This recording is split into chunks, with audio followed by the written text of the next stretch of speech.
নমস্কার, শুভ সন্ধ্যা। নিউজ ভ্যানগার্ডের পর্দায় সকলকে স্বাগত। এই মুহূর্তে আপনাদের সাথে আমি রয়েছি শতাব্দী। চোখ রাখবো এখনকার গুরুত্বপূর্ণ খবরাখবরে। ভোট যত এগোচ্ছে তত এবার প্রচারে তেজি ভাব আনছে প্রত্যেকটি রাজনৈতিক দল। এক্ষেত্রে শাসক দল বিজেপি বলুন বা বিরোধী দল, প্রত্যেকেই কিন্তু এবার তেজি ভাব। তবে তার মধ্যে কখনো লক্ষ্য করা যাচ্ছে জনদুয়ারে পৌঁছে যাচ্ছেন, কখনো বা জনসভায় মিলিত হচ্ছেন নেতৃত্বরা, প্রত্যেকটি রাজনৈতিক দলের নেতৃত্বরা। পাশাপাশি লক্ষ্য করা যাচ্ছে বাক্য বাণে একে অপরকে কোপকাত করছেন। এক প্রকার বলা যায় ইতিমধ্যে সরগরম রাজ্য রাজনীতি ভোটকে কেন্দ্র করে। তবে তারই পাশে এবার বিরোধী দল কিন্তু শাসক দলকে টেক্কা দিতে প্রস্তুত রয়েছে, প্রস্তুতি নিচ্ছে লোকসভাকে ঘিরে। এবং তারই মধ্যে এবার সাতরামনগরে যেহেতু রয়েছে উপনির্বাচন, আর সেই উপনির্বাচনের প্রার্থী অর্থাৎ এক্ষেত্রে আইএনডিআই এর জোটের প্রার্থীর সমর্থনে একটি জনসভা অনুষ্ঠিত হয়েছে।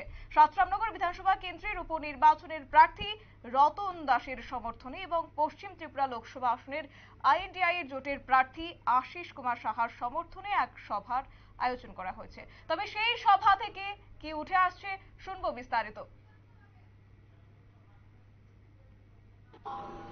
আমার দেশের সমস্ত সম্পদ আজকে লুটে পুটে খাচ্ছে।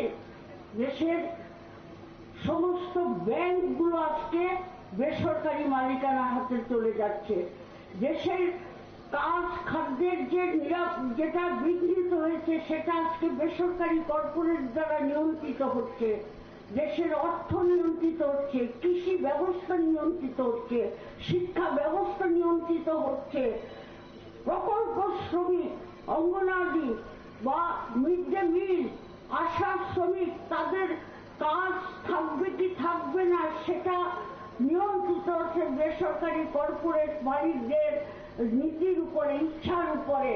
এদেশের সমস্ত কিছু লুটে পুটে খাচ্ছে। সবচেয়ে বড় দুর্নীতি যেটা, সেটা হচ্ছে সম্প্রতি আপনারা দেখতেছেন নির্বাচনী বন্ডের দুর্নীতি। বহু বিশিষ্ট ব্যক্তিরা বলেছেন যে পৃথিবীর সবচেয়ে বড় দুর্নীতি হচ্ছে এই নির্বাচনী বন্ড, যেটা নাকি বিজেপিকে কলঙ্কিত করেনি, শুধু গোটা ভারতবর্ষকে বিশ্বের দরবারে কলঙ্কিত করেছে। আমরা এমন একটা দেশে বাস করি যে আমাদের দেশের সম্পদ লুটে পুটে খায়, রক্ষক যারা ভক্ষক হয়ে সেই সম্পদ লুটে পুটে খাচ্ছে। দুর্নীতি, কেলেঙ্কারি, ঘোটালা এবং অর্থ তছরূপ, সরকারি সম্পদ লুটপাট, এগুলো হচ্ছে বিজেপি দলের অঙ্গের ভূষণ, অলংকার। এটাই গত 10 বছরে আমরা দেখে আসছি। আসলে খুব সংক্ষেপে যদি বলতে হয়, তাইলে বিজেপির রাজনৈতিক চরিত্রটা হচ্ছে জনগণের সঙ্গে, ভারতবাসীর সঙ্গে বিশ্বাসঘাতকতার চরিত্র। এবং বিজেপির ইতিহাস হচ্ছে প্রতারণার ইতিহাস।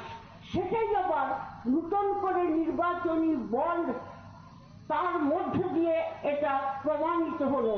দেশের নারীদের সঙ্গে প্রতারণা করেছে, বারবার ভোটে জিতছে, অথচ নির্বাচনে জেতার পরে নারীদের অধিকার মর্যাদা প্রতিষ্ঠার কথাটা বেমুরাম ভুলে গিয়ে ওরা নির্বিকার।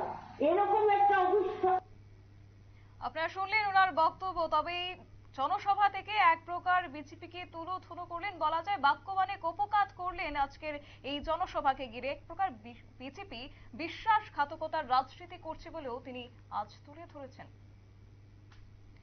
নিয়ে নিচ্ছে ছোট্ট একটি বিজ্ঞাপন বিরতি, সঙ্গে থাকুন।